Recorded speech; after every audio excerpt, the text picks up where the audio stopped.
Hello and welcome. This is the private well class webinar. Today's topic is my water safe to drink? My name is Erin Huggett and I work at the Illinois State Water Survey on the private well class. And so today's webinar is part of the private well program. This is not the class, but it does touch on a lot of the topics that are mentioned in the class. So the private well class is sponsored, funded, and supported by the Rural Community Assistance Partnership, or RCAP, and through the US EPA. We are able to put on these webinars because of this support and funding through RCAP and the US EPA. So let's get started. Okay, so a little bit about today's webinar. So like I said, this is part of the National Well Program being implemented through RCAP. So this is not the class, this is just a webinar. The materials do follow the class, but this is more of a chance for you to ask any questions you have. I know beforehand we were encouraging people to ask questions. We are also encouraging you to ask questions throughout this webinar. So if you do have any questions, feel free to put those in the chat, and those will be compiled at the end for us to go over. So basically, we'll go through the questions that you've already asked at the end after we go through some of the information for the class and just kind of going over the information and the content of today's webinar. And then we'll go into the Q&A part. First, we'll get the questions that you've already submitted, and then we'll go on if there's time to get as many of the questions that you submit today. So feel free again to put any questions you have in the chat.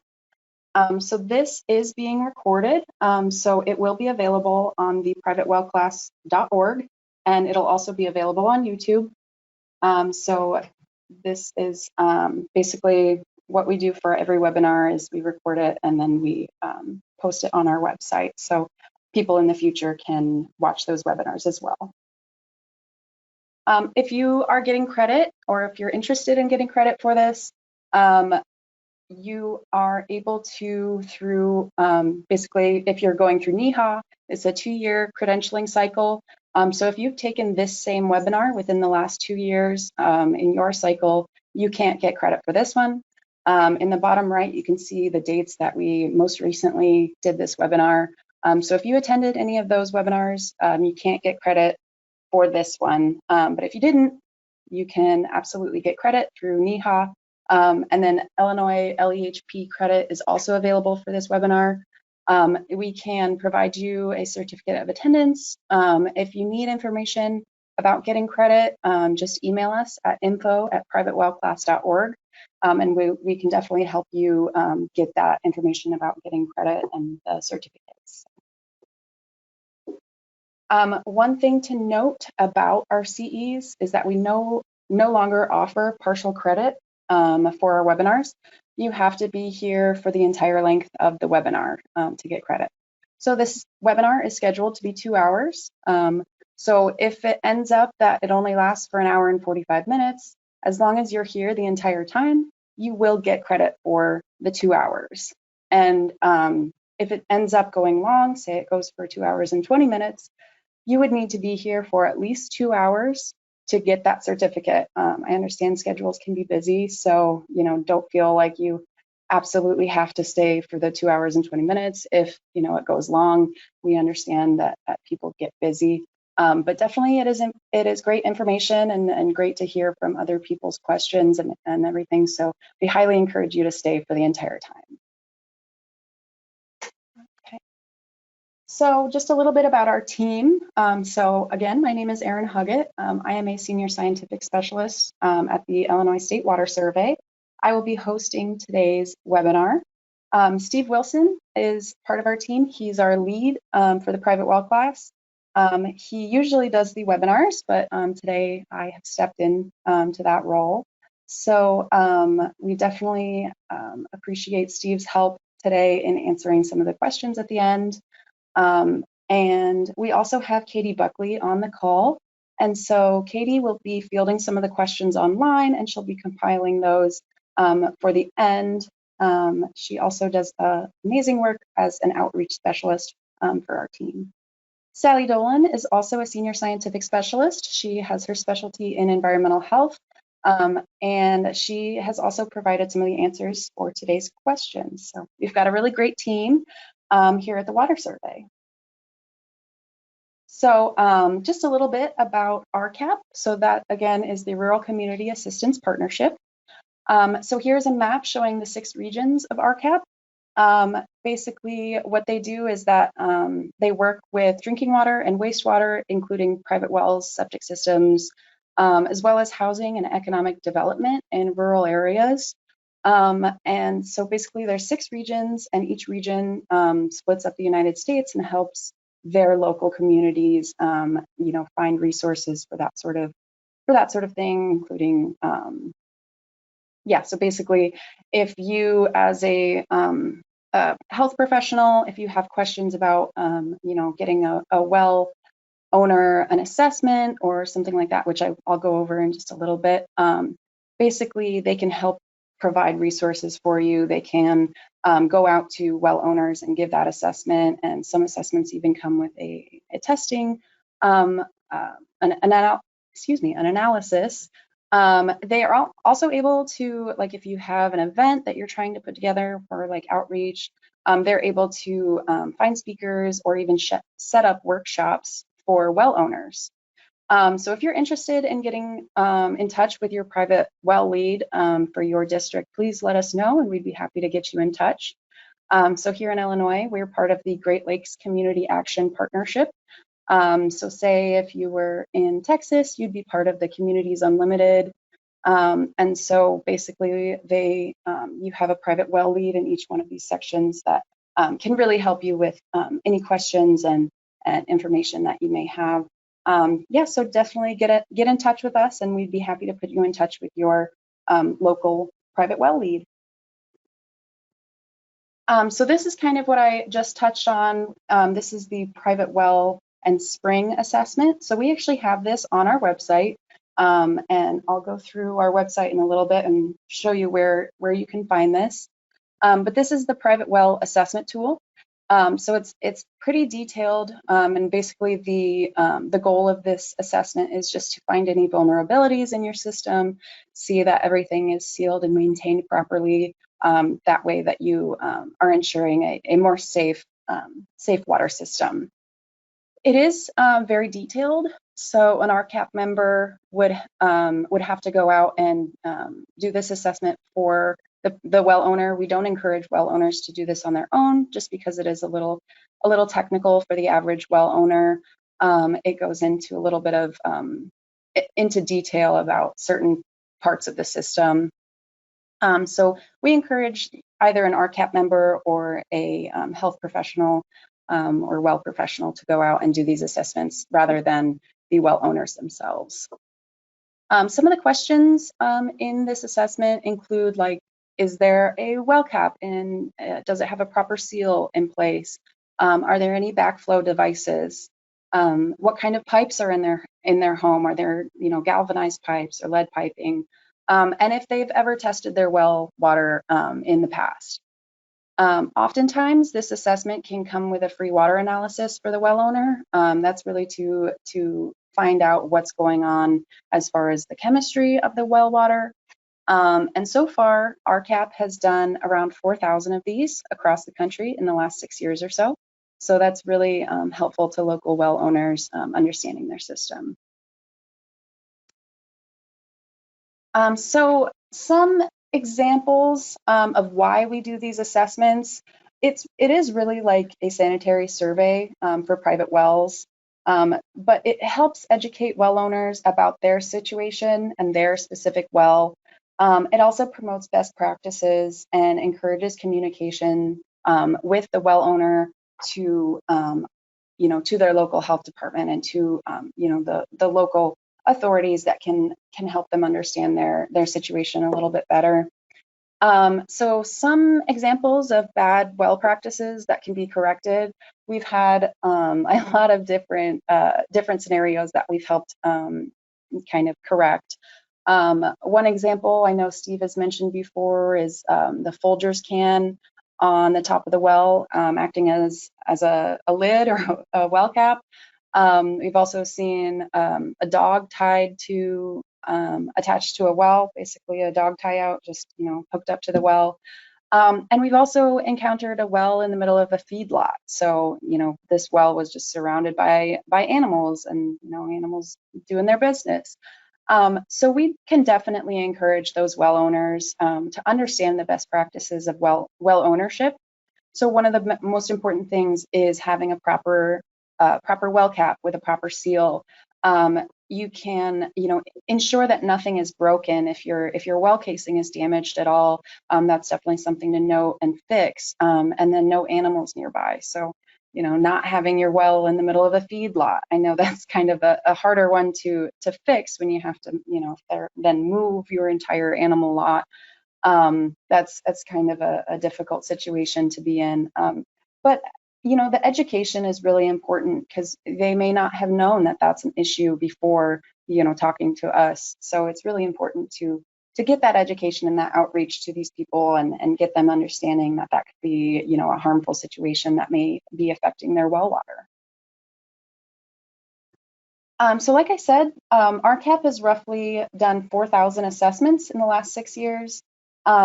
Many have been requested by a state or local health agency. We also will request these assessments. Occasionally we'll have a call that, kind of goes above and beyond what we can do, just by providing resources. So we'll actually contact an RCAP agent to go out and do an assessment, and to find, what the issues really are at the ground level. And this really helps develop partnerships. So, that well owner may go on to tell another well owner what they learned. And so that's really something that we encourage, having that open line of communication between well owners and the health department. I think you'll probably hear me say it about 25 times today, is just contact your local health department. So it's a really great resource.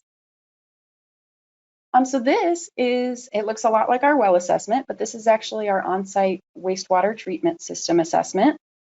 So this is more so used for, your septic systems, your on-site wastewater treatment systems. And again, we do encourage a health department or an RCAP person to go out and do these assessments, just because, again, it is a little bit more technical than the average person would know. So this assessment will ask things that that you may not know, or you may know, that are sort of, a homeowner would know certain things, but not everything. So when was your system installed? What type of system do you have? Is it traditional? Is it an ATU? And then it goes into your drain field. What type of drain field do you have? Do you have additional chlorination in there? So it definitely goes into a little bit more technical information there. So yeah, so other things that the assessment asks are questions like, how big is your tank? How far from your home and well is your drain field? And how far is your tank from those things as well? When was it last serviced? And what type of drain field do you have? So again, it is quite extensive. It covers quite a bit of information. So we do encourage health professionals to be doing these rather than your homeowners. All right, so just a little bit of background about the Illinois State Water Survey. So our whole team is from the Illinois State Water Survey on the webinar today. We are one of 2 water surveys in the United States. For a long time, we were the only water survey in the country. We were founded in 1895 when cholera and typhoid were causing a lot of illness. And so since then, we do a lot here. We research groundwater and surface water. We do atmospheric and climate research. We also do a lot of outreach for well owners and communities around our state. Dealing with contamination or concerns about water quality and water quantity, that's our bread and butter. So we love working with communities to make sure that the water is safe to drink, safe to use. So we also house the state's well records. So if you need help finding information about your well and you live in Illinois, we actually likely have your well log in our building. So we could go and find that for you and give you the information that you may not know. And so things on a well log include, like your depth and was it bored or drilled or hand dug?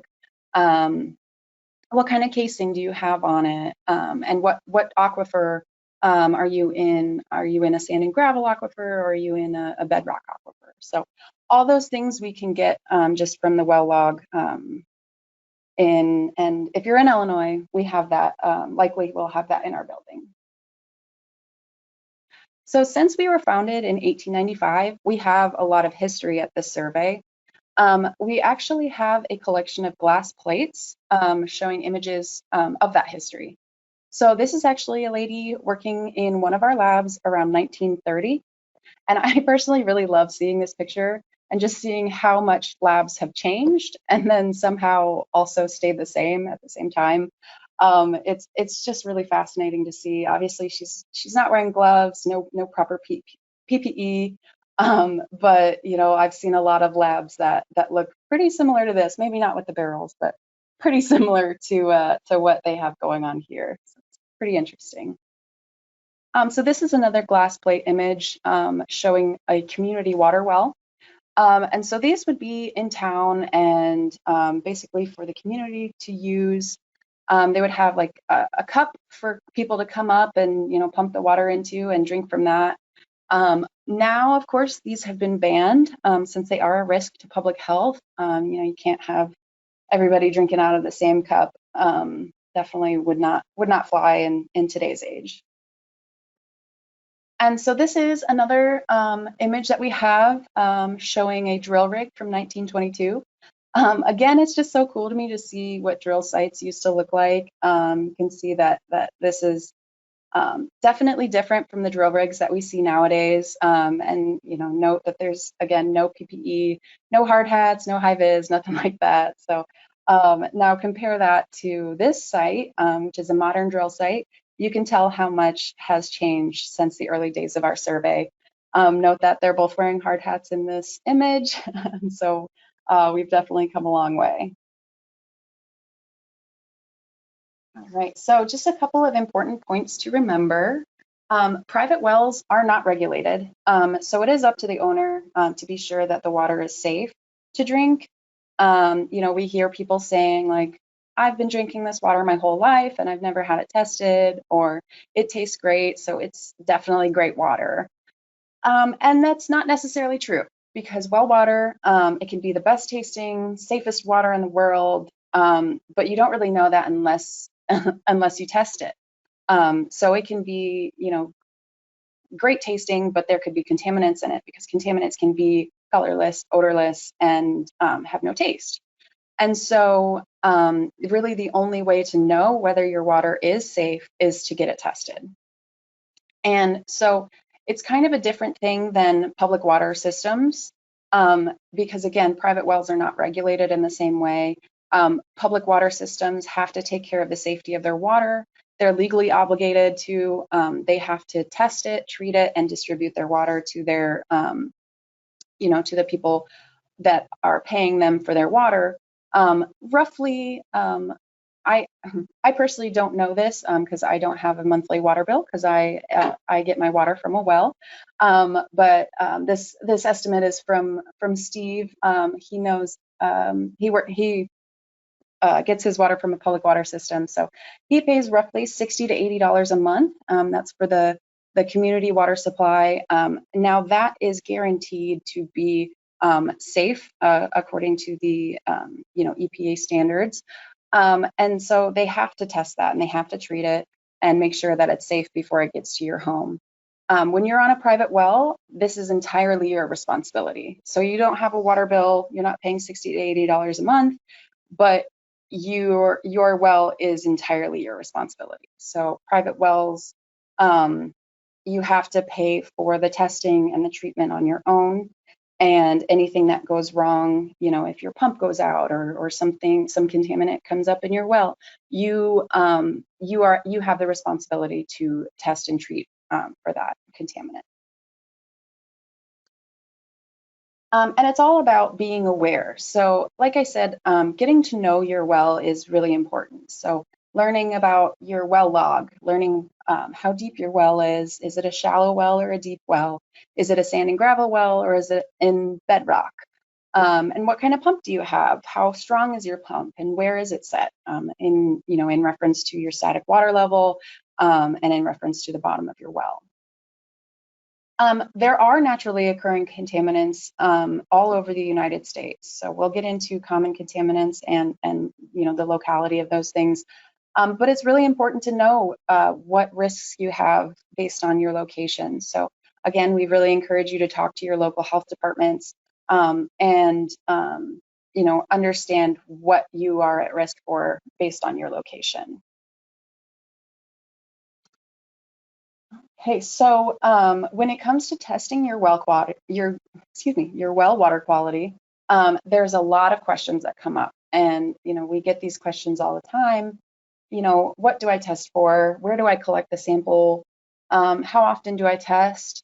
And where do I get it analyzed? Is one sample enough? And what do I do with the results once I get them? And these are all great questions, and we can definitely go through and answer these. And again, if you have any other questions that come up, feel free to put them in the chat and we will absolutely try to answer those as best we can. So first and foremost, where do I collect the sample?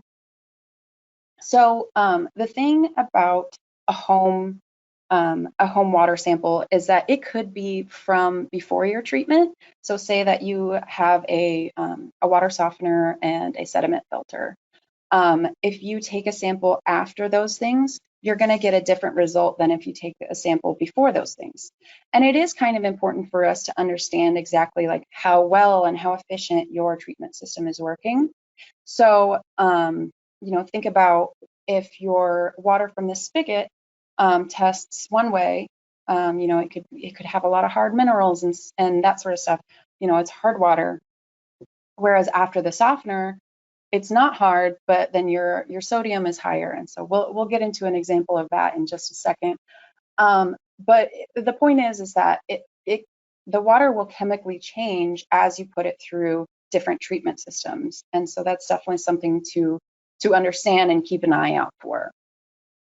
This is why we suggest taking at least 2 samples to understand how efficiently, again, your treatment is working and understand if there's any problems that are coming up with that additional treatment.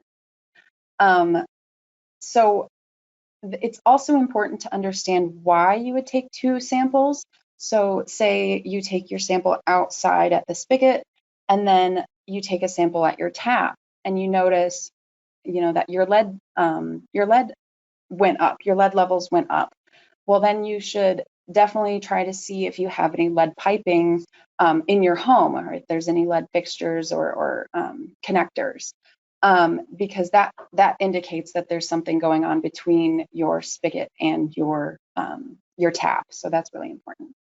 A good lab will provide you with detailed instructions about where to take your sample, when to take your sample, if they need to have you, take it directly in the morning before anyone showered for the day, or if it's, if you just need to take it from, a specific tap or that sort of thing. So they will provide you with detailed instructions. If you find a lab that isn't providing you detailed instructions, I would suggest going with a different lab at that point. Okay, and so where to sample and why? So like I said, if you're going to test from the outside spigot, that's normally a representative sample of the natural groundwater. So that is before it goes into a softener, before it goes through your pipes or anything like that. So that's more of a representative sample of the natural groundwater. The kitchen tap is more so representative of your drinking water. So that's gone through, your softener if you have that. Sometimes you'll have a sediment filter or a carbon filter. So that water is going through those filters before you take the sample. And so again, those can be significantly different. And we'll actually get into that right now. I have an example of that. So this is a well analysis. So you can see, basically we're going to go through a couple of different analyses analyses from the same house, and look how they change based on the different treatments that are implemented. So this example is the raw water. So this is just coming from the spigot. So this is what is indicating the natural groundwater. So we see a couple of hard minerals. We see calcium at 85.2 milligrams per liter, magnesium at 33.6 milligrams per liter, and sodium, just to note, is at 25.9 milligrams per liter. So just basically saying that this may be hard water, and so it makes sense that they would go through a water softener next. So this analysis is actually from after the water softener. You can see that the calcium went down significantly. So before it was 85, and now it's less than 1. That's, clearly the softener is working. Magnesium was 33.6, and it went down to less than 1. However, the sodium increased significantly, and that makes sense because when you're using a softener, you're actually using salt in that water to get those hard minerals to drop out. So the salt content went from 25.9 milligrams per liter all the way up to 198 milligrams per liter. Now, two other things that I kind of wanted to point out. So this is after the softener, and we see that the copper is at 2.5 micrograms per liter, and the pH is at 8.1. So we look at the next one, and this is actually from after the reverse osmosis. So this went through the filtration, the softener, and then it went through the reverse osmosis. And you can see almost everything has a less than sign, so that's a really good indication that your reverse osmosis is working. And so we see that the sodium went down from 198 all the way down to 6.24 milligrams per liter. And the one thing that I wanted you to notice, besides, obviously the reverse osmosis is working well, is that the pH went from 8.1 to 6.23. So that actually made it a little bit more acidic. So that can be corrosive. And the other thing I wanted to note is that the copper actually went up from 2.5 to 3.9. So it's just a little bit of an increase, but it is actually indicative that there might be some metal piping in the home that the RO is actually interacting with and could be corroding. So that's definitely something to be aware of, because ROs will make your water a little bit more acidic, a little bit more corrosive. So if you do have metal piping in your homes, that you need to be aware that could cause a reaction. Okay, so the next question is, what do I test for? This is a great question, and we get it all the time. And it definitely depends on where you're located.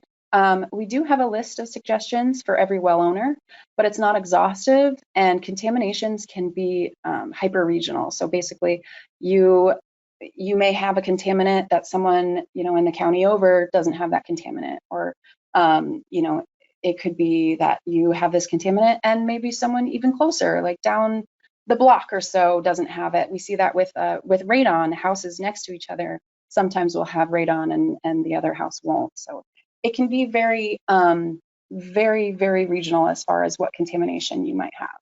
So that is why we tell you to ask your local health department or your extension office for advice on local contamination, because we may not have all the information on your specific location, but someone like your local health department will likely have more information on common contaminants. And so we do have a suggestion, but before I get into the suggestions for, kind of more, kind of all well owners, I did want to kind of give examples of the regionality of contaminants in your well.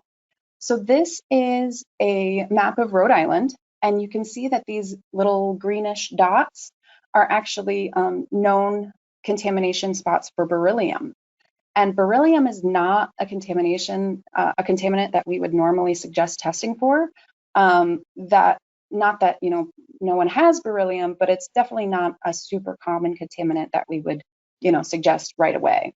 However, in Rhode Island, they do test for beryllium quite often because they do know that there is this contamination problem here. And so the next one we'll get into is Massachusetts. So this is a great resource. Basically, it's just the probability of arsenic and uranium in private bedrock wells.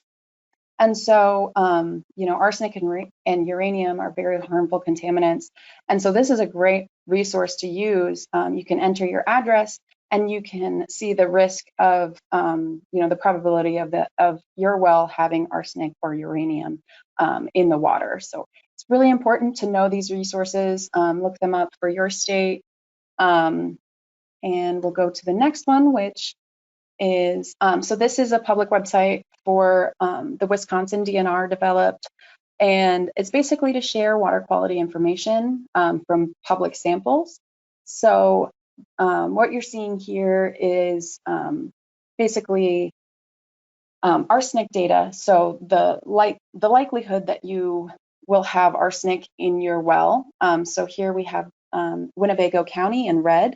And so that says that the average has 21, it doesn't have a unit, but I'm assuming ppb, average 21 ppb of arsenic for that county. So if you're moving to Winnebago County, you definitely need to know, you know, does the house you're looking at have an arsenic treatment system installed already? And if they don't, what are their arsenic levels at? And is it below, you know, the suggested level of 10, or is it above that? So it's kind of important to understand your local geology, local contamination, to know, you know, if I move here, is this going to be, you know, detrimental to my health?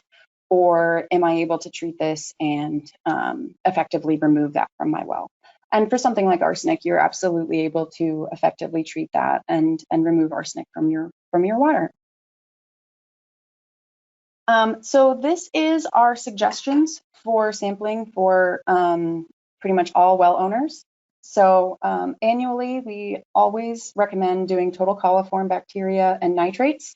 Those are indicative if there is a problem. So if there's like a surface runoff or a contamination, somehow surface water is getting into your well, you'll see nitrates. If you have, you know, issues where a septic system is actually getting, the groundwater is coming into and interacting with your well, you could test positive for total coliform and even E. coli. So that's a big one that we want to make sure that people are testing for every year, just to make sure that they're not getting that harmful bacteria exposure.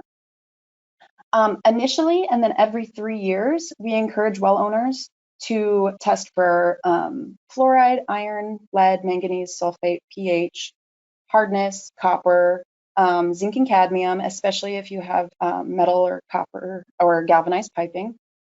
And then we also encourage arsenic, chloride, turbidity, total dissolved solids, and alkalinity. So initially, and that means if you are moving into a home or if you've never tested before, we highly encourage you to test for these contaminants. And then the other thing is you need to get advice from local or state health department. So, okay, so again, this is just a screenshot off of the Private Well Class Help Center from one of our articles. And so we highly recommend, if you have any questions, to go through that, and I will go through the website in just a little bit. So the next thing is, when should I test my well? So we highly recommend testing your well if your well is being worked on or inspected.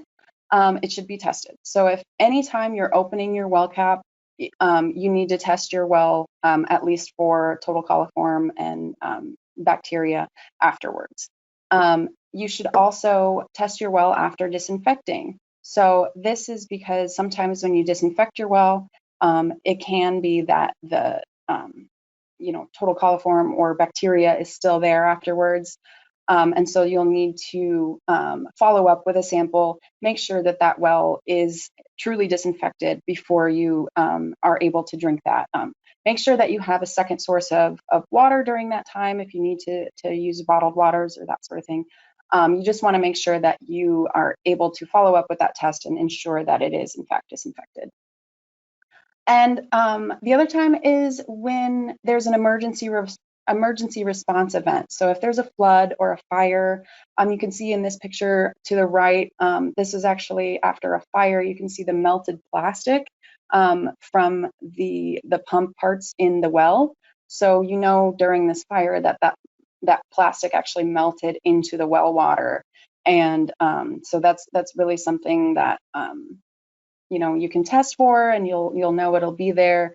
And rehabbing that well is pretty important after that. But ensuring that you do test to make sure that you know what problems can be in your well. And so moving on to where do I get it analyzed? So you can contact us for a list of state accredited labs and state programs. Every state has an accredited lab, at least one. So definitely we encourage people to use accredited labs just so that you are comfortable and you know that that is a correct result that you're getting from those labs. So some states have programs for private well sampling. So one example is New Mexico. They offer free testing if you provide information on your septic system.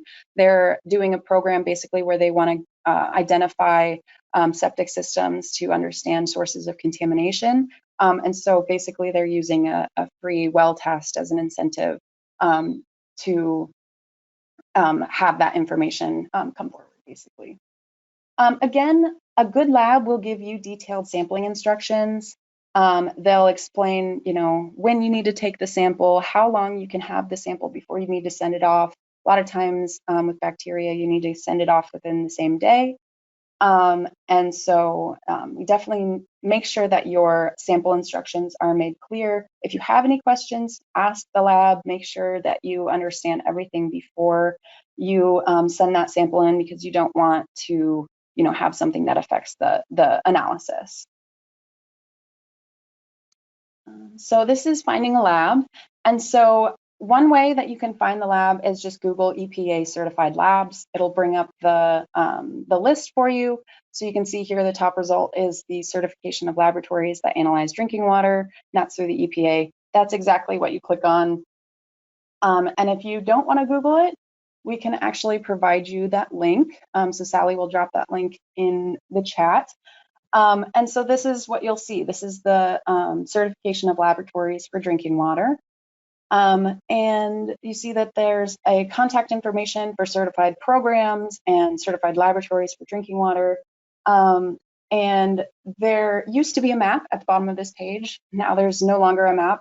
But there is a link to state and territory web pages for certified drinking water testing laboratories, which Sally will also put in the chat.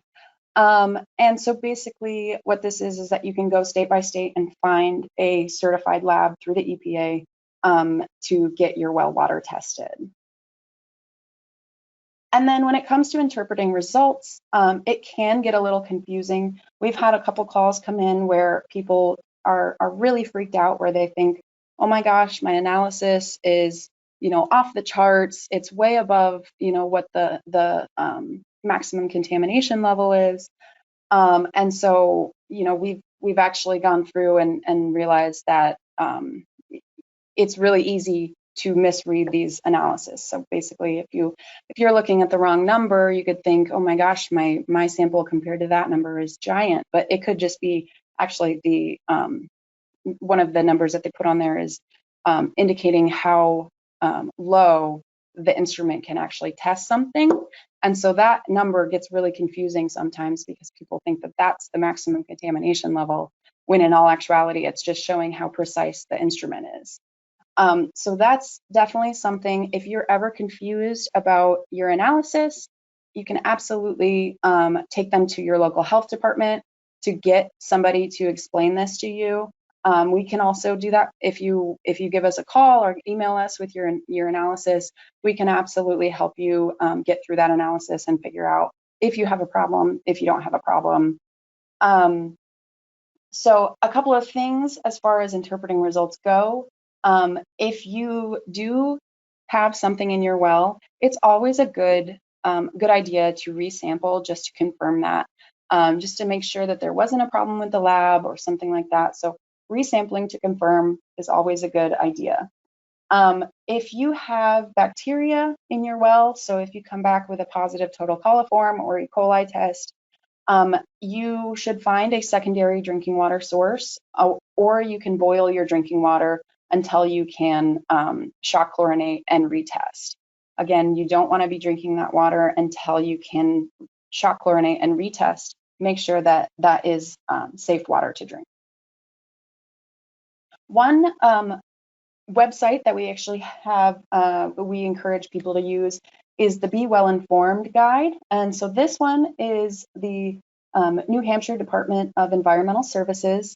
And so basically what you can do after you get your analysis back, you can take it to this website and you can actually enter your analysis into their website. So for example, this person has 15 micrograms per liter of arsenic. And so when you put that into their website, you can see that that will actually flag your result and say, with the red X on the left, this says that the value entered exceeds the drinking water limit.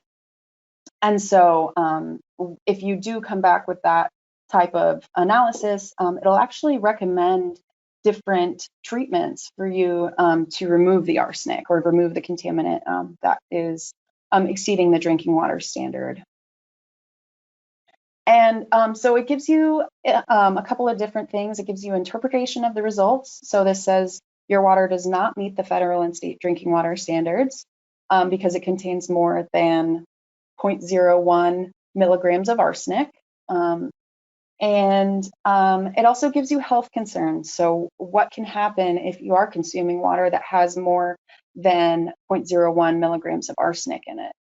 So this can increase your risk of certain cancers, as well as other diseases as well. And then the third thing is that they give you options as far as treatment goes. So we always recommend either NSF or ANSI standards. So NSF, ANSI standards are basically a third party that comes in and tests the treatment systems to make sure that they are effective. So if you're ever looking for treatment, make sure that you see that NSF or ANSI standard. There are a couple ones that I'll go over in just a little bit. So that way that you know that it is efficient at taking out that contaminant. They also have them for different states. So this is the Be Well Informed workbench. So for this, there's not all 50 states up, but there are Alaska, Arizona, Maryland, Massachusetts, Michigan, New Hampshire, North and South Carolina, Virginia, Wake County, North Carolina specifically, and then West Virginia and Wyoming. So they do tell the federal standards, so anyone can go and use this. But in those states, if they have more specific standards, they'll actually go by those standards. So these tools are a really great resource. But if you still have if you're still confused, or if you think you might be reading your standards or your analysis wrong, it's always a reasonable thing to go to your health department and get a qualified answer and make sure that they, are explaining your questions to you. Just because they're not always the most user-friendly. Sometimes they can get really confusing. So health professionals are there to ensure that your water is safe to drink. In the majority of the cases, they cannot tell you to stop drinking your water. They cannot condemn your well. They can recommend you find a different water source, or they can recommend you to find some sort of treatment that will help you get safe drinking water. But there are a few areas in the United States that have the authority to condemn a well, but for the most part, no one will be coming and condemning your well, because that's, again, wells aren't regulated in the same way.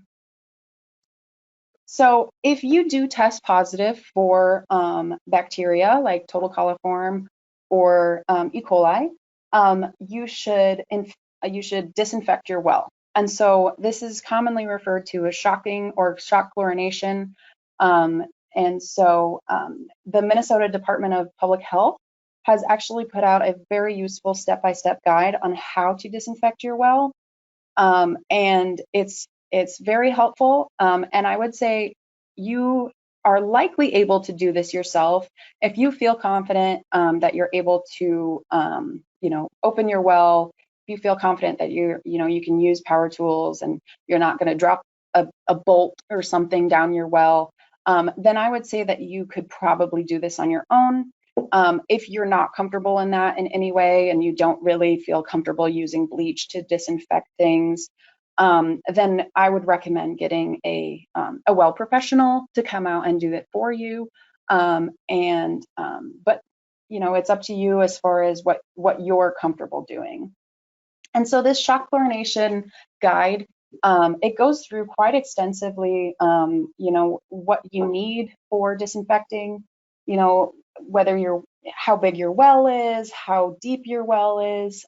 There's a nice conversion chart here of how much bleach you're going to be using. We definitely recommend using new bleach as opposed to something that's been sitting in your basement for a couple years, because that effectiveness will actually go down.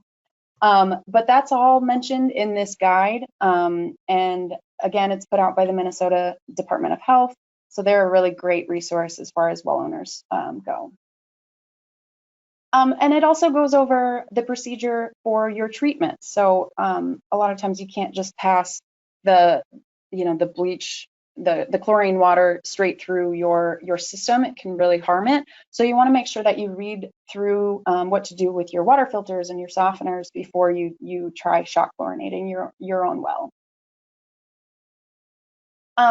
The other thing about shocking your well is that sometimes there can be persistent bacterias. So if there's like a biofilm or a slime layer, it may not effectively disinfect. So there could be that it starts eating away at the slime, but it doesn't actually get through the slime to the bacteria. And so you may still have bacteria after you have chlorinated.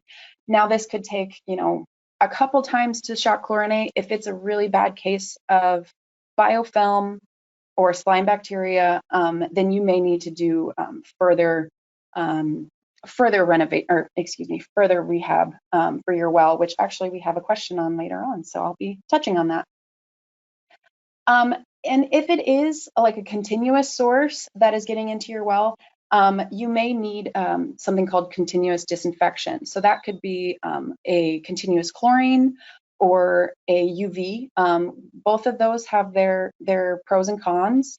So it's kind of like what you can afford and what you can maintain, and what works for your well water. The other thing is that chlorine isn't as effective when your water pH is above 8. And so it may not be as effective depending on the chemistry of your water. And so the last thing is that there could be things reacting with the chlorine. And so well water naturally has a lot of bacteria. Not all of it is harmful. But you can basically, if there is quite a bit of bacteria for that chlorine to interact with, you may actually need a higher dose than is actually recommended. So when it gets into that sort of thing, I more so recommend having a well professional come out and do that for you. One thing to help with something that could be causing continuous contamination is correcting poor well construction. So in a lot of well construction codes have changed in the past 30 years. So a lot of existing wells were already grandfathered in, and so they may be, not up to code, but they're still allowed to be your drinking water source, even though it may be, damaged or something, something causing contamination. Many wells are still in pits, and so we highly recommend anyone who has a well in a pit that they update their well to have a pitless adapter and that way they're no longer having that well be exposed to potential contamination from runoff, or things getting in there. So yeah, so there are many hand dug wells that are still in use. They are not allowed due from the well construction code, but they again have been grandfathered in.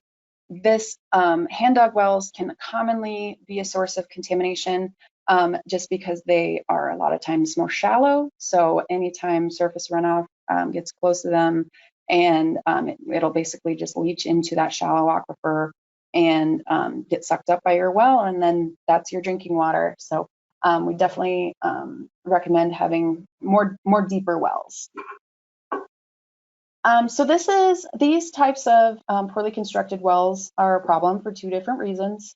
One, they provide an opportunity for surface contamination, and then two, they are a safety hazard. So we'll see how they can be a safety hazard in the next slide. So this is two examples of wells that are a safety hazard. They have no proper well cap. Obviously, you can see that there was a board above this well on the left that actually broke when a woman stepped on it, and she actually fell in and died. Unfortunately, that is more common than you'd think. We see on the right-hand side that there was an open top well, and a goat actually fell in and died. So wells that have openings like this are really a danger for two reasons. Because you could easily fall in and die, but also animals can climb in or fall in, and you may not know that there's an animal in there. Obviously this goat would be kind of a big something that you may notice, but if it's something small, you may not notice it, and then that could be in your drinking water, and it could be filled with harmful bacteria coming from a decomposing animal. And so that's why it's really, really important to have a proper well cap and a proper well seal. That way you're just making sure that no animals or anything are falling in to your well. And so what do we do with these wells that are out of code? Well, we can bring them up to code, and that would help protect water quality, and then also provide a safer residence. So no one's going to be falling in, and no animals are going to be falling in. Like I said before, we want pitless adapters. So that's definitely an important thing. If your well is in a pit, you can actually extend a pipe above the land surface, so that way surface runoff isn't going to be getting into your well. And then any gaps or around your well, if there's any way that surface water could be running into it, you want to fill that area with clay grout. So there's bentonite pellets that expand with moisture, and so that really helps seal your well from any surface runoff. And then also talk to your well authority and a well contractor beforehand, and make sure that you are doing the best approach. Make sure you understand all of the issues that you have with your well before making any of those changes. So abandoning wells is also really important. A lot of times people will just leave their wells when they're no longer using it for their main source of water or something like that. And it can actually be very dangerous. And this happens more often than you'd think. Well logs weren't actually required until the 1960s through the 1980s. And so there are many, many undocumented wells out there that people just don't know about. They could have them on their property, and they just don't know about them. So if you have an abandoned well on your property, you should abandon it properly. So otherwise people can get hurt, your aquifer could get contaminated, that sort of thing. And actually, if you live in Illinois, it's part of the well construction code that abandoned wells need to be properly sealed within 30 days after the well is abandoned. And if your abandoned well contaminates another well, you're actually responsible for providing a safe water supply to the owner of that contaminated well. So it does get pretty serious pretty quickly if you are not taking responsibility for that abandoned well. So these are just some headlines about people and animals that have fallen into wells. And this happens, people will be, just walking in their yard and they'll fall right in to a well that they never knew was even there. One of the most famous stories from this is, of course, baby Jessica, when she fell 22 feet down into a well at just 18 months old. So she was actually rescued, and that, of course, was a big news story that the news covered pretty extensively. So it does happen. You see here on the left, a horse fell into a well. These bigger, especially the wider sized wells, are really, really dangerous, and they can easily get covered up. You see all the thickets next to the well, and that could easily be covering your well opening, and you just don't know it and fall right in. So before I move on, I'm just going to take a quick drink. Okay. So we're going to be talking about the private well class. So the private well class is, so it's our website, but it's also a 10-lesson class. And so it's a self-paced class that we will send to you once a week once you sign up. And it goes over everything from, well construction, groundwater basics, geology and treatment. So it covers quite a bit of content. Another part of the private well class program is that we put on monthly webinars. And so like today, today's webinar is about, is my water safe to drink? We've recently had a webinar on PFAS. We often have webinars for, health professionals and that sort of thing regarding wells. So it's just kind of like an opportunity for this one specifically is an opportunity for well owners to come and ask questions and basically, if there's any questions that you have that we can ask and answer, we will definitely get to that. I know, again, there's been some questions coming in the chat, which is great. So we'll definitely get through those as much as we can. So our link is here, privatewellclass.org. And so this serves as resources to private well owners. We will go through all the resources that we have on our website, but we also have a help center. So basically, you can call or email us, and we will answer all your questions. And so you don't actually have to wait for a webinar to come up to ask questions. You can just directly call us or email us. So this is the privatewellclass.org. And so this is our homepage. You can see that we have a couple of different things. We have visit the help center, which is where I talked about if you need to ask a question, you can just visit the help center and either chat or email or call us. There's also a couple of different ways to enroll in the class. You can either hit this, take our free class right next to visit the help center, or you can actually go up to this banner up here. There's a couple of different options up here. There's, home, about us, enroll in class, webinars and events, and resource library. So if you're interested in enrolling in the class, you can click there, and that'll take you to this page where we just ask for your email address, your first name, and where you live. And then from there, we'll send you classes every week. And so it's basically just a chapter at a time, and you can go through it on your own time. And, we send them out every week. And sometimes, people are like, oh, I wish I had it quicker. But then we also get the same feedback where people are saying, oh, I wasn't, keeping up with it, so I wish it were slower. So we've decided to just keep it at one lesson per week and just, allow people to go at their own pace with that. We also provide the class in Spanish. So if you, say you know somebody who has a private well who doesn't speak English, this is a great resource for them.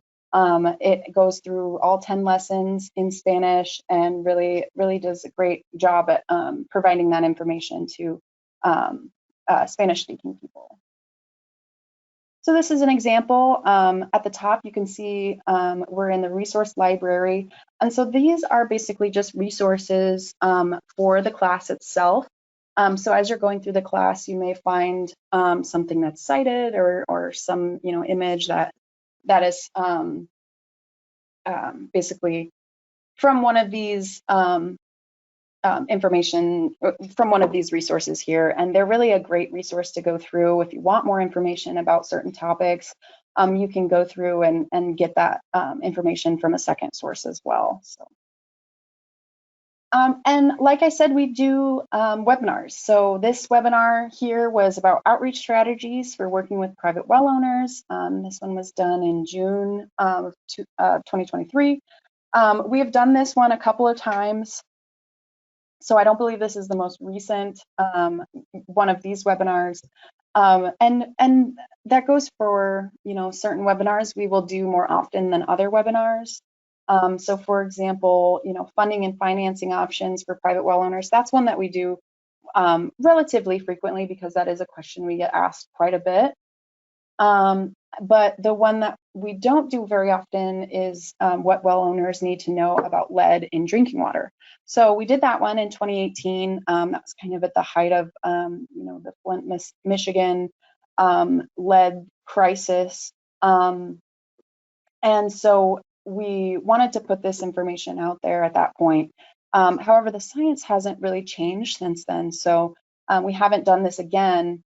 But it is a valuable resource, so we definitely keep it up on our website just to make sure that people have this resource if they're interested in learning about lead, because it is important to know about. But just because it hasn't come up again, because the science, again, hasn't really changed.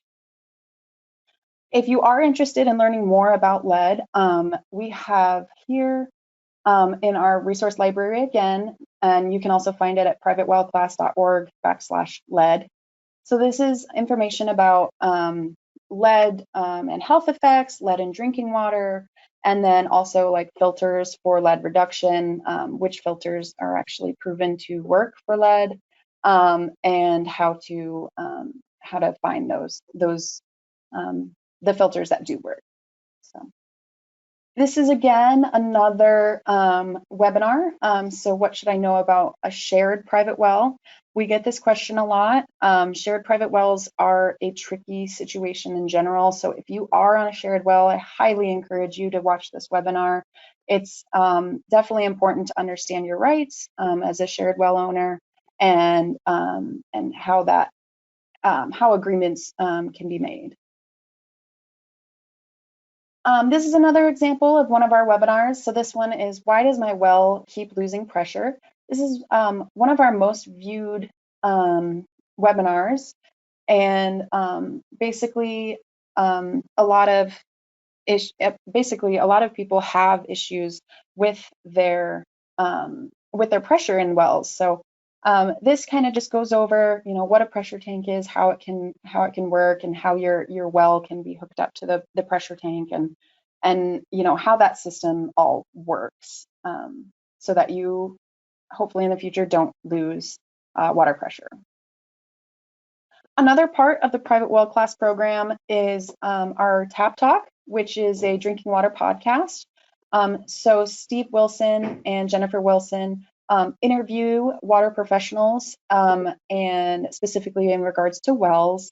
And so this is a really great resource and great information in each one of these podcasts. And it's really great to just listen to. It's sometimes it's just nice to have on and learn about your drinking water for sure. So next I'll get to the Private Well Hotline and Help Center. So basically what this is, I mentioned this earlier, on our homepage, if you click on Visit the Help Center, you will basically get some options to be connected with us. We've developed the Help Center to meet the needs of well owners and professionals that work with wells, So you can find information about the well, you can find information about different systems, different contaminants, and that sort of thing. So we have a phone number, a knowledge base, and a chat, and we also have an email. Any of those ways, you can definitely find helpful resources. Sally Dolan and I are actually managing this program. So if you call, you'll probably be matched with one of us to help you answer your questions. So this is what the Help Center looks like. So you can call us, our phone number is at the top. You can search the knowledge base. So we have articles, and we kind of split them up into 9 different topics. And so if you have any questions, on a specific topic, you can actually search in that search bar, and it'll come up with different options of articles that you can read. There's also a chat bot that we use, so it is an AI chat bot. We do monitor his answers just to make sure that he's giving proper information. But if you have a question and you don't really feel like talking to somebody on the phone or through email, you can ask Finn, and he will give you his best answer. If there's an issue, or if you say like this didn't answer my question, Sally or I will pop on there and help you in any way we can. So this is an example of searching in the search bar for articles. So for example, we searched flood here. And so this brings up any examples of articles that comment on flooding. So the first one is probably the best one, is my well safe after a flood. That article goes through and says, make sure that you understand the risks of contamination after flooding, making sure that that surface runoff is an issue that can cause bacteria. And so we can actually look at that article right here. And so at the top you see click here for detailed disinfection instructions, which we actually already went through. That's that step-by-step guide. But it also gives you information on what damage to look for after after a flood. And it also gives you information on how to prepare for the next flood so that you won't be caught off guard again. So overall, it's all about being aware and understanding your well, and understanding, I like to say, getting to know your well, so that you know what type of well you have, what depth, what pumping setting, and all of that. Again, knowing the naturally occurring contaminants in your area, water quality issues, just knowing what could be your risks at that point.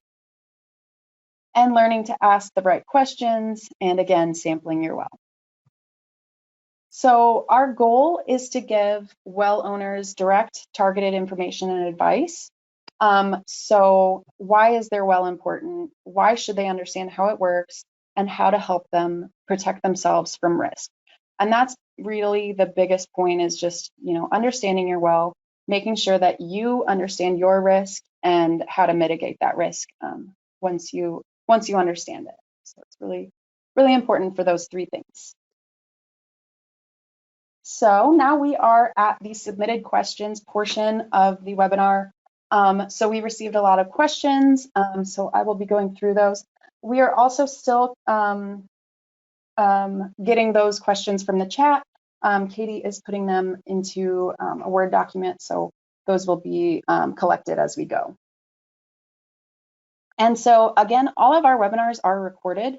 And so if you have, if you've got some time and you want to go through our past webinars and look at the questions that other people have asked, it's really helpful to hear what other well owners are thinking about, and what is important to them, and understanding what common questions are. So we'll get started. So for testing, are there any free testing kits for private wells? Can someone use a private well to fill a pond? And how often do you recommend testing? What should we be testing for? If someone has a reverse osmosis system, should they still test their well? So this is a pretty extensive question, but I liked it because there were a lot of questions that a lot of people asked, and so it's kind of a good all-around question. So my answer to that would be some states and county health departments will have free or reduced cost testing programs. It's kind of something that you have to look into. Not all states have it. And again, some counties will have it. So it's kind of, it's kind of back and forth as to what states will offer. The chart below, I know I referenced that earlier, but it's really important. It's helpful to understand sampling frequencies, what to test for annually, again, total coliform and bacteria and nitrates, and then initially and every 3 years, those other contaminants that we see there. The other thing is to talk to your local health department because there may be a contaminant that is more specific to your location. We kind of went over that. And then we still recommend getting your water tested, even if you have a reverse osmosis. We kind of went over why you would get your water tested, before and after your treatments, just to ensure that your treatment is in fact working properly. As far as filling a pond goes, I think if it's a small, like koi pond, I think that would be okay. If it's a large pond, we would almost recommend letting it fill up with just rainwater. You don't want to put unnecessary strain on your pump or aquifer. And there can actually be some really big issues if you're pumping out more than your aquifer can handle. So it kind of just depends on what kind of pond you're filling. So the next one is testing for PFAS. We got a lot of questions about PFAS testing, so I will be going over that for sure. PFAS testing is expensive. It is important though. So it's often hard to find a lab that provides this service. Some states will have programs. I know New Hampshire has a program. Massachusetts used to have a program. They're actually for several counties, but they actually just ended that program. For private well owners. But the majority of the time, the well owner is solely responsible for that cost. We did have an example of someone that was actually by a naval base whose well was contaminated by their, I believe it was the aqueous firefighting foam. And they were actually able to get their well tested and treated because the Navy actually said, yes, that was our responsibility, we'll pay for it. That's, again, few and far between. It is possible, but it's really just something that you kind of have to look up and find if there's, especially if there's a contamination source nearby. Definitely getting your well tested for PFAS is important. During our recent webinar on PFAS, we had our experts, Dr. Jackie McDonald Gibson and Jennifer Redman. They recommended getting it tested every 5 years or when there's a change in land use or a new source of contamination nearby. So if all of a sudden there's an industry that goes in, near to you, that would be a reason to start testing for PFAS.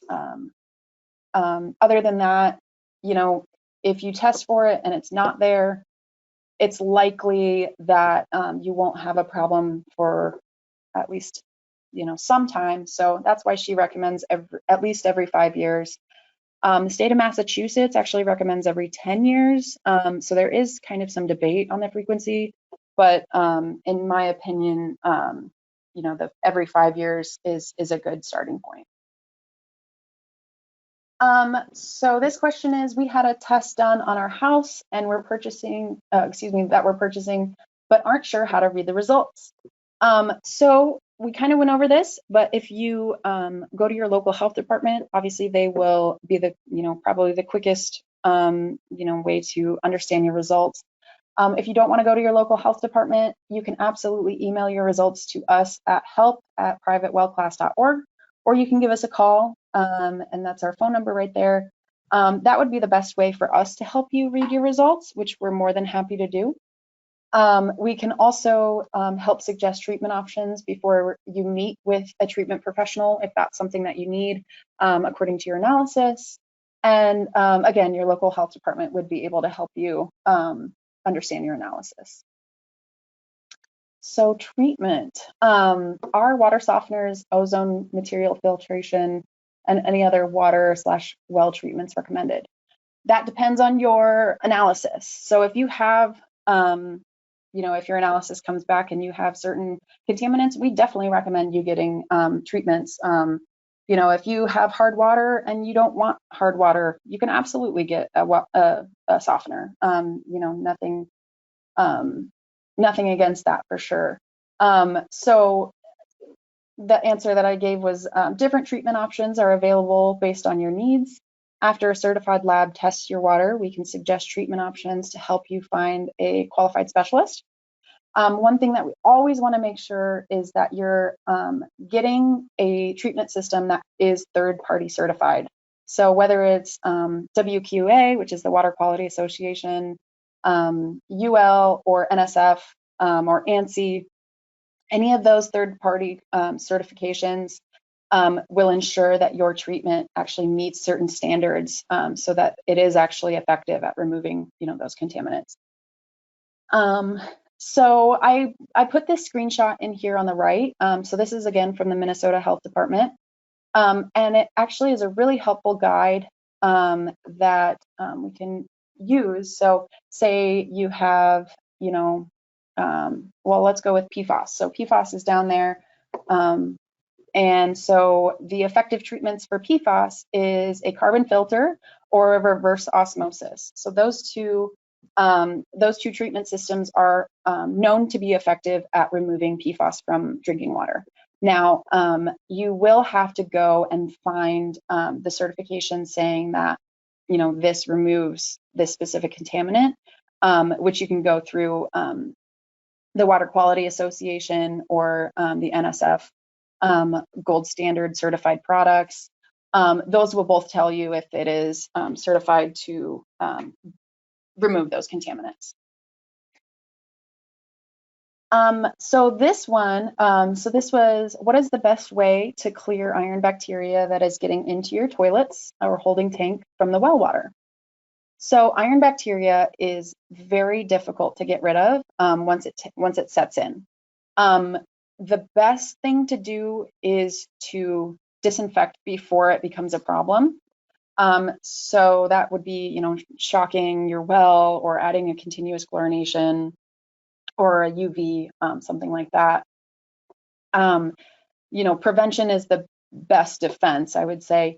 Now, if your iron bacteria has really set in and has basically, you know, become a problem, you will likely need a licensed well contractor to come and basically do a little bit more work on your well. So that could include cleaning your pumping equipment, scrubbing the well casing, chemically treating the well with disinfectants, surfactants, and or acids. You can also use pasteurization. So basically that's achieved by injecting hot water or steam into the well and keeping the well water at above 140 degrees Fahrenheit for 30 minutes. So that information, again, came from the Minnesota Department of Health. They have a very helpful site on iron bacteria in wells specifically. So if you're interested in that, I definitely recommend looking up that. That is definitely something that a licensed well contractor will have to do, and that is not something that you would do by yourself.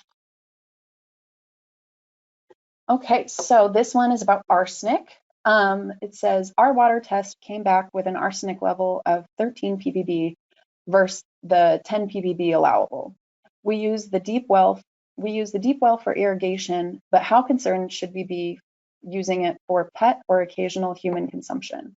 If we ever decide to use it as our primary water source, are there simple options for mitigation? So just a little bit of background. The EPA changed their standard from 50 ppb to 10 ppb in 2001. Some states have actually reduced their maximum contamination level further to 5 ppb. Ultimately, it is your decision whether or not you drink the water. Again, no one's going to come and condemn your well. However, I would recommend, if you are going to be using this for drinking water, there are simple ways to remove arsenic from your water. And now you definitely want to know what type of arsenic you have, but arsenic can be removed through these different treatment options. I've highlighted them. So adsorptive media filtration, aeration and filtration, anion exchange, continuous chlorination and filtration, distillation, oxidation, media filtration, ozonation and filtration, and reverse osmosis. So for the aeration and filtration, it says may partially removed. So, just keep that in mind. Again, this is a really great resource for any contamination or common contaminations that you may have in your well. Yeah, so you can definitely pretty easily remove arsenic from your well water. And if you're interested, you could get an under sink RO. And so that way, it's just for your drinking water and you just go to the tap and, you get your RO at your sink. And that would be honestly a quick, simple option.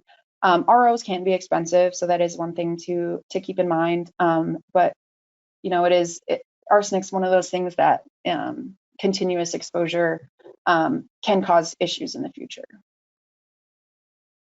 Okay, so this was a fun one for me. How can I find my well if I'm not sure where it is? So first and foremost, are you in Illinois? If you are, you can definitely give us a call and we can help find your well log. And if you're not in Illinois, the first start would be with your local health department or your local well driller professional. They may have your well log on file for their county. Sometimes, depending on when your well was drilled, they would be required to actually put that well log on file in your health department. But if it's before a certain year, it may not be there. If if there's only one driller in your county, and who drilled your well originally, they would likely be able to locate it for you, just kind of depending on how old your well is. If it's from 50 years ago, maybe not, but just kind of depends on your local resources. The other thing is, if you live in a state with a groundwater atlas or a water well map, these are really great resources for helping you find your well. A lot of times these are geolocated, and so it's really important. It's really great information to go and try to find your well. So this is just an example of two wells. This is in Colorado. They have a water well viewer. And so we can see that here's just two examples of two wells. And basically this tool allows you to click on these wells and see important information like well depth, yield, whether it's a commercial or domestic well. They also have different categories like monitoring or sampling wells. And so if you know that your well is actually on your property, you can type in your address and you can see if it has it in the file or not. Sometimes they won't have your well. Again, if it's something that was drilled 50 years ago, probably won't be in this database unless you've contacted your local health department about it. So yeah, this is a really great tool to help you locate your well more precisely. And so a couple of different states actually have similar water well viewers like this. This is from Wyoming. So they have quite a bit of their wells. A lot of their wells will, they have water wells as well as oil and gas wells. So they're just kind of different wells that are all listed here. But again, it gives you an idea of the wells around you, and you can find your well again by searching in the search bar for your address. If you don't, if you don't necessarily have an address, or if you're just interested in wells located around you, you can just zoom into a location and that works just as well. So for this area in Wyoming, this is outside Casper, Wyoming, we see that there is a well here. It was a completed well, so that means that they found water here. They were able to complete that well as far as grouting it and making sure that it is usable. So that total depth of this well was 940 feet, so it's pretty deep well. And the static water level was 20 feet. So that's a pretty good information about this well. And then you see the bottom well, this was actually an incomplete well, so they were not able to find water here. And so that's why it doesn't have a total depth or a static water level, because they actually didn't find water there. So that's why it's noted as incomplete. So this not only lets you find wells, but it also gives you a lot of information about the local, hydrology of the area. So whether you're finding water in all of these wells, or if there's an area where you're not finding water. So that's definitely important. So this one is, what depth is considered a standard well? And that is, it varies so much, it's kind of hard to say what a standard well is. So it all depends on where you're located. Well depths can vary dramatically based on your geology and how much you're pumping.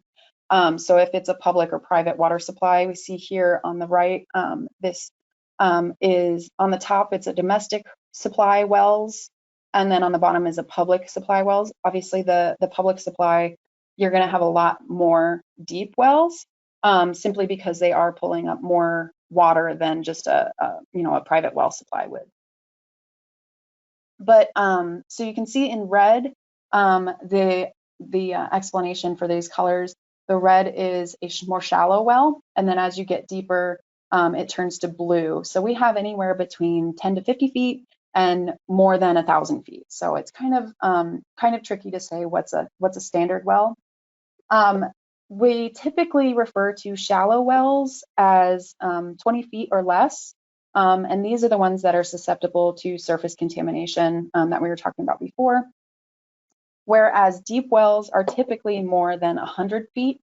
So here in central Illinois, my well is 200 feet deep, and I'm in the Mahomet Aquifer. However, the deepest well in the United States obviously are more than 1,000 feet deep. And that's just for, a private residence having a well that's over 1,000 feet deep. So that would definitely be a major expense to put in a well like that. This was an interesting question. So this says the water table has dropped due to the lack of subsoil moisture. The water is coming out of the well. The water coming out of the well is coming up aerated. These bubbles dissipate rapidly, and you can see them come off as vapor. This water tastes and smells okay. What is the cause of this change? So this could be a couple things. One thing, if your pump is set too high, you could be pulling up air. Now this is really bad for your pump, and this can cause your pump to actually burn out very quickly. So if you are pulling up air, highly recommend contacting a local well professional to see what's going on. If you can, sometimes lowering that pump would be, enough of a fix. But lowering your pipe can only do so much if your aquifer is actually being depleted. The other thing we wanted to mention is that this could actually be from pulling up natural methane. So if you are on this call right now, whoever asked this question, we actually would recommend that you call us and give us a little bit more information. And so we just have some questions about, where you're located, what type of well you have, and the depth of it. So sometimes you can actually see, so in this bottom right picture, you can see a well that is basically, it has methane in it, and you can see that there's fire. Someone had lit it on fire, and that is a surefire way to know that you have methane in your well water. So either way, we do recommend contacting either your local health department or a local well professional, or giving us a call. Because this could be something that is really, really bad for your system and potentially bad for your health. So we just want to get in contact for sure. So this was about backflow prevention. Should we be advising homeowners to have vacuum brakes on all of their exterior hose bibs? So we say yes. Backflow prevention is important, especially when you're filling up a pool. Say you have a pool with chlorine in it, or a tank with pesticides in it. And if your water line breaks, you can actually start sucking up that dangerous chemicals, and that could actually be entered into your drinking water. So it's definitely important that you encourage people to have those backflow preventions. There's just this little attachment that can go on your spigot outside that your hose attaches to. It's, you know, just a 1-inch little backflow prevention adapter, and all of, you know, you can get them on Amazon or wherever you shop. And so you can actually prevent some serious contamination in your system just by adding that one little thing. Okay, so this is, oh yes, a city water well is being drilled a little over 60 feet from our well. Saying it is being drilled into an aquifer way below our wells, 350 feet or so. How can I know if it's affected by any possible future drop in our water level or quality and water pressure by them or by a drought? So this is really specific on your geology. So if you are pulling from 2 different aquifers, it could be totally fine. You know, if they're pulling from an aquifer that's much deeper than yours, and there's, you know, a confining layer between the 2 aquifers, you could be totally fine and it won't be a problem. However, if you're pulling from the same aquifer and they're pulling, you know, much more than you could absolutely see issues caused by the cone of depression. Basically, your pump could just be completely, you know, out of the water at that point. So I would say have a well professional come out and measure your static water level and even do a drawdown test. Those things are really good to have on file if issues do come up in the future. The other thing is maybe having your city engineer come out to your property and maybe, you know, voicing those concerns to either the city engineer or a local health department. Because this could absolutely be an issue in the future if they're pulling quite a bit from the same aquifer. And so you definitely want to make sure that your voice is heard, that your concerns are heard. And if you could get the city engineer out to your property and say, hey, this is where my well is, and you're proposing a well 60 feet from ours, you know, there could definitely be some issue if you're in the same aquifer. So definitely a good question. So now those were all the questions that I had from before the webinar. And so now I will just bring over the questions from today. Okay. I'm going to take a quick drink.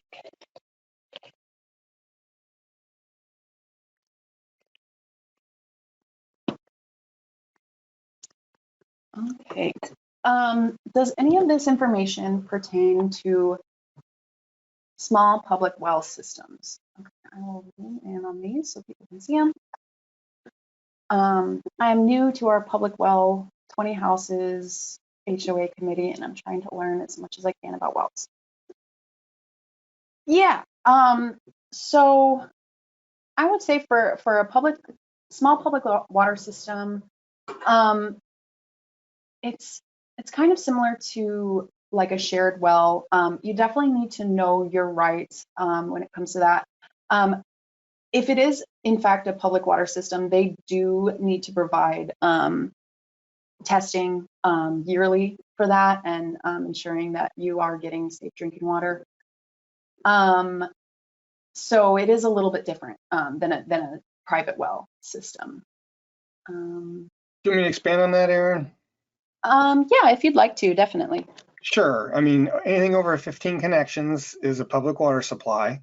And so they have to have a licensed operator, and they have to test quarterly and all the things that any other even large city would have to do. But because you're small, and I'm sure a water operator, a licensed operator isn't cheap, the more you know about your well and what you can do to protect around your well, obviously is a benefit. So yeah, I mean, you're already testing if you're a public water supply. It's a matter of understanding what those results mean and knowing the geology and what your risks might be. And that's really where these webinars in our class really come into play. So we even have states that allow water operators to take our private well class, or we have in the past, do our webinars and get credit for it. So yeah. Yeah, awesome. Yeah, thanks for that, Steve. Okay, so the next question is, I'm planning on building a post frame shed. The poles are treated wood. The shed will be slightly uphill from the well, about 130 feet. And the well is supposed to be 500 feet deep. Is there any risk to my well from having treated wood in my ground? So the first thing I would say is I would double check that your well is 500 feet deep. And the other thing you can do is make sure, you know, is there, is there a confining layer? Is there a layer of clay or shale or something like that that would help protect your well? Um, Usually, if your well is 500 feet deep, the risk is pretty low. There's treated wood all over the place, even in your house. So I would say we do have setback guidances that I don't know if you can, Sally, if you can look up the setback guidances. I don't know if you have that available, but that would be a great resource to drop in the chat. And so I would say your risk is pretty minimal if your well is that deep and you're 130 feet from that treated wood. I think pretty minimal risk. Yeah, and the only other thing there is, I don't think there'll be a setback for treated wood, but Mm-hmm. it really matters how much casing you have. And again, that your well was properly constructed. Because the only Mm-hmm. way you can get in is shallow around the casing, or if you have, you can have a 500-foot bedrock well that's old that maybe only has 20 feet of casing, and the rest of it's all solid, is an open hole in the solid rock.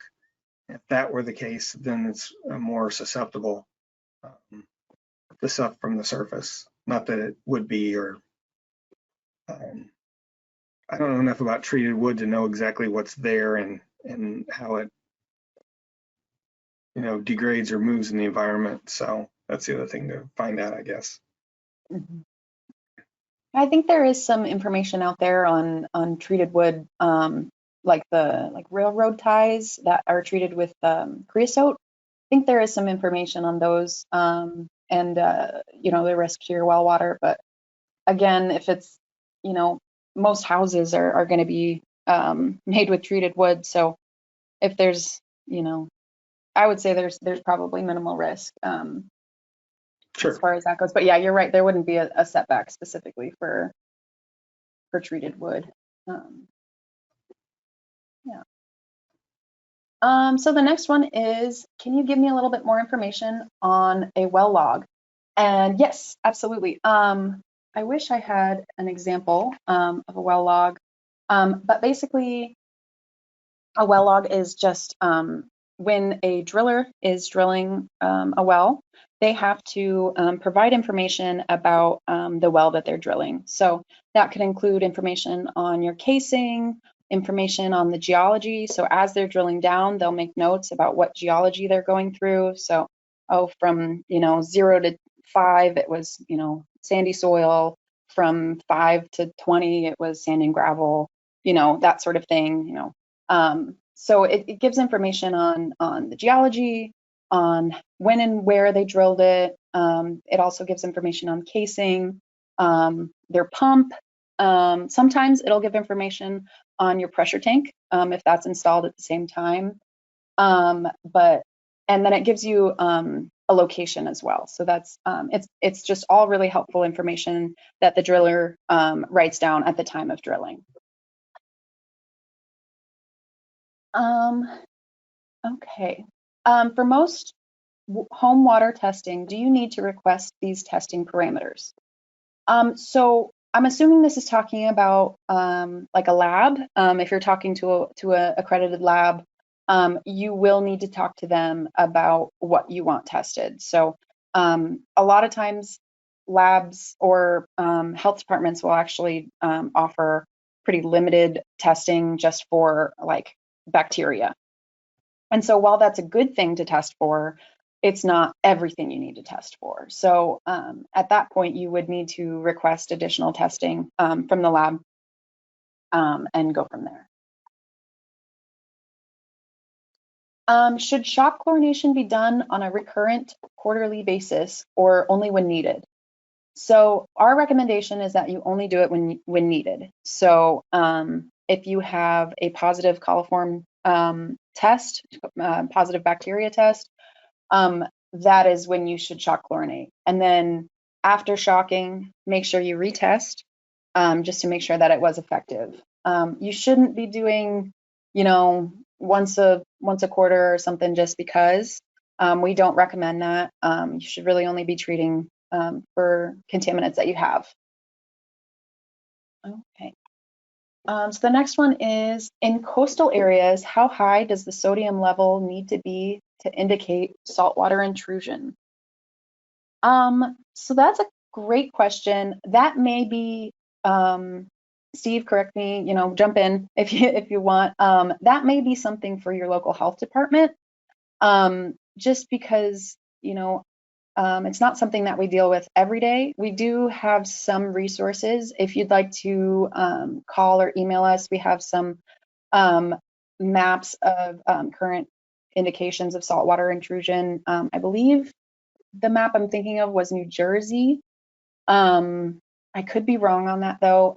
So I would just need a little bit more information on that question. And also, you know, it could be that you need to talk to your local health department or your local geologic survey. A lot of the coastal geologic surveys do research on saltwater intrusion into wells. And so I highly recommend that resource as well.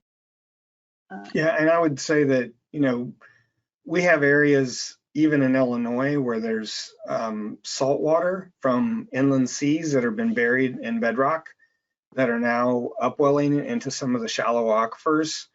And, you know, there's a secondary standard of 250 for sodium, I think. Maybe it's for chloride.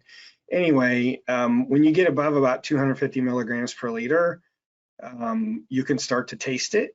And so this one area I'm thinking of, we did some testing, and the highest we found was around 500 or 600, but salt water is around 10 to 14,000 for TDS, total dissolved solids. And so if you're having any kind of saltwater issue, you'll taste it first before anything else happens. And it's, you know, it's not harmful per se in that respect. It's just, you know, as you pump an aquifer and lower the water levels, that increases flow from the surrounding areas.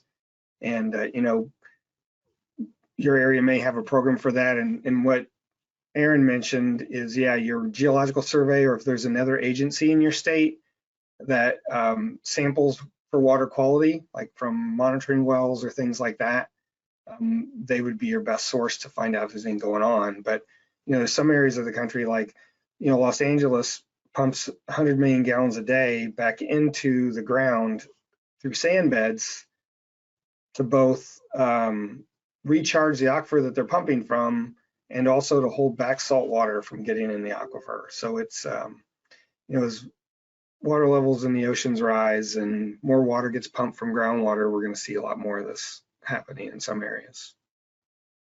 Yeah, absolutely. Absolutely. Okay, the next question is, how can I monitor radon? So monitoring radon, it's kind of one of those specific tests, because usually when you think of radon, you think of, you know, the air in your basement, something like that, but it actually can get into your well water through, you know, naturally occurring gases. So monitoring radon is definitely something that you would need to talk to a local lab about. So that will have specific sampling requirements that you need to do, just because radon is a gas. So, you know, when you expose it to the air, a lot of it is going to dissipate. But that is something that you'd have to talk to about with your specific lab that is certified to do radon testing in drinking water. Any thoughts, Steve? No, that's right. It's a unique test because you have to invert a bottle and capture the gas that's coming off, because as Aaron just mentioned, when you bring it up out of the ground, it's in solution because of the pressure in the water, but when you bring it to atmospheric pressure, a lot of it will volatilize off. And so there's as much risk from breathing the radon when you turn on your tap, if you have it, as there is from drinking it, but both things can cause problems. So you just have to find a lab that does the work and can explain how to test it, or hire somebody to come out and test for you. Mhm. Okay, so we have a well as our water source, and we'll be adding 3 wells for a geothermal installation. What steps should I take to ensure there's no contamination to my existing well? I mean, I would say proper construction is important. I feel like there's a little bit more information that I would need. You know, how far away are these wells from your existing well? Are you using your existing well to, you know, cool down these, you know, the pumps and everything? I think that, yeah, I think that there's a little bit more information that I might need to ensure there's no contamination. But you know, your driller is a professional, so they should know, you know, the proper steps to ensure that your drinking water is still safe and not contaminated by these geothermal wells. Steve, do you know anything about that? Sure. One, you should ask the geothermal folks if they're licensed well drillers. In most states, it's required now, but I don't know that it's in every state. So you have people who really shouldn't be drilling in the ground drilling. It took a long time in Illinois, for instance, to get that law passed, but it's been that way now for probably 8 or 10 years. The other is, what kind of solution is it? Are they using, is it closed loop with like some kind of, you know, it's like ethylene glycol, but it's a kind that's food grade, so it isn't dangerous? Or are they, you know, how are they doing the heat work? And again, if it's not a closed system, if it's an open one just using water, then they're going to be pulling water, heating it, and pushing it down in the aquifer. It could change some things if the water temperature is different or significantly different. So I'd ask all those questions. Certainly there's setbacks in most states for what, how close a geothermal unit can be from a water well. And in some cases you might have choices, like if your well's in a, like where we're at in Champaign County, we have 2 aquifers in the sand and gravel, one shallower than the other with about 30 or 40 feet of till between them. If you can put your water wells in one, if you can put your geothermal unit in a different one, that's obviously better. But yeah, as long as it's properly constructed and they're licensed to do it, I would ask, you know, those questions. And you know, yeah, it should be safe. I'm sure it's going in all around you. So yeah, that's all I got. Okay, yeah, great. Definitely. Okay, is there a test for microplastics in well water? Yes, there are tests out there for microplastics. So one way that, again, that's one of those more specific lab questions. You know, you're going to have to talk with a lab that is accredited for testing for microplastics. One way that microplastics do get into well water is through your pipes. So a lot of times, you know, when they switched over from galvanized piping, they switched to, you know, PVC or PEX piping. And so that is one way that you may be getting microplastics into your well water. At this point, you know, it's kind of difficult to know, you know, as far as what to do about that. The science is getting there, but it's not really there, you know, as far as like filtering it out. Well, there's microplastics in your filter, so it kind of, you know, it's kind of a tricky situation. But you know, to answer your question, yes, there are tests for microplastics for well water. You just have to find a lab that will do that. It's a more specific type of test. And they are very expensive, well over $500 to test for even a few of the types, I believe. And I also believe that there's a lot of other sources that you're exposed to, like storing food, other things that it's in the air, it's in dust. again, as Aaron mentioned, there's still a lot of information not known. I'm not sure what getting a test would tell you as far as your risk per se, because I don't think there's a lot of even microplastics experts that can tell you what your risk is of having it in your body other than it shouldn't be there. So I would say that if your well is properly constructed again and it's not getting surface water, it's actually not the well that's providing any kind of microplastics that might be in your drinking water at your tap. It's what Aaron just mentioned, which is the pipes, either the pipes or the fixtures in your home that have plastic components, or if you're using PVC or PEX. So yeah, I mean, my understanding is there's a lot of other sources that have a lot more bearing on what we might have in our bodies. And I don't think well water is going to be a significant source in most cases. So. Gotcha. All right. So I am dealing with a realtor. How long do you recommend between shocking and retesting? I actually don't know this one, Steve. Do you know this one?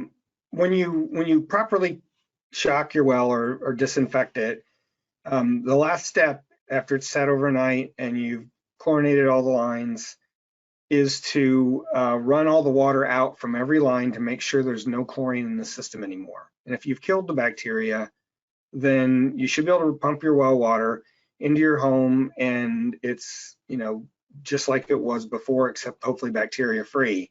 So, what we recommend is you don't drink it until you've retested it, but you should be able to retest it right away as long as you're sure that you've got all the chlorine out of all the lines. And that's really the biggest step at the end, because chlorine is also an oxidant, and so it can react with metals and release them, like arsenic or lead or other things. And so you don't want chlorine in the water you're drinking. You want to get rid of it after you've disinfected and killed the bacteria. But I would say, even right after you've done that, within an hour or whatever. I mean, I don't have a specific time, but if you're sure you've gotten rid of all the chlorinated water, then you should be able to, your well's been pumping, it's providing water to clean out your system. You'll know if there's any bacteria. I'd retest right away, because you really shouldn't drink it until you've retested and you're sure it's clean. Yeah, absolutely. Okay, looks like this is our last question. So what about the incrustations on well screens? If you have barium and maybe have radium catching on them, could this be a risk to water quality? I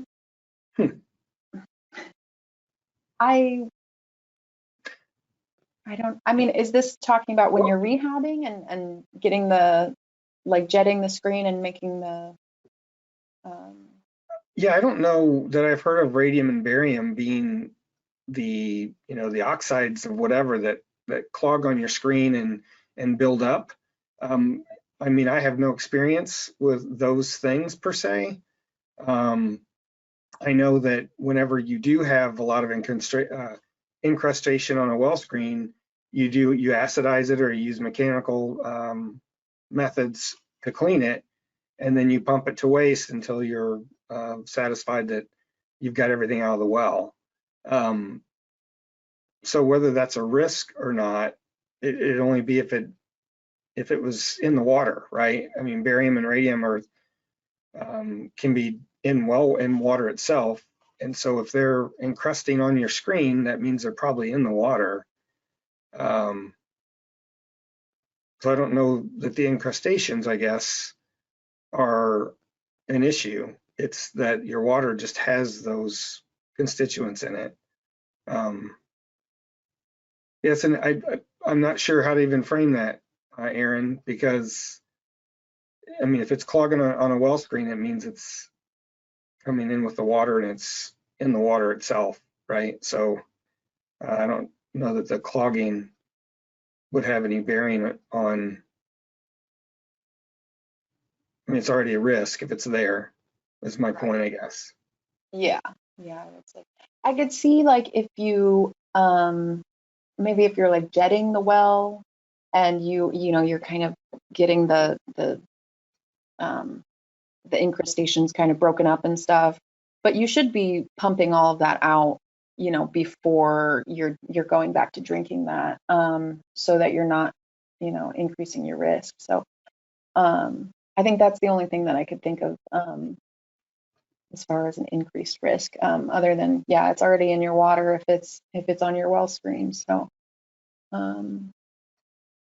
if you're worried about barium and radium, I would suggest looking into some sort of treatment system that is effective for those contaminants specifically. If you have questions, feel free to call us or email us, and we can look into this further based on your location and kind of understanding the question a little bit more. Yeah, absolutely. Feel free to call our hotline or give us an email, and we can go further into that. Yeah. So that looks like it's the end of the questions, if I'm not mistaken. So again, this workshop has been pre-approved through NEHA for 2 CEs. If you're looking for CEs through NEHA or the Illinois LEHP, email us at info@privatewellclass.org, and we will help you get those certificates and you know, get that CEs going for you. Any additional questions, comments, or concerns, please email us at info@privatewellclass.org with those questions, and we'd be happy to help out and address those at that time. So I believe that's the end of this webinar.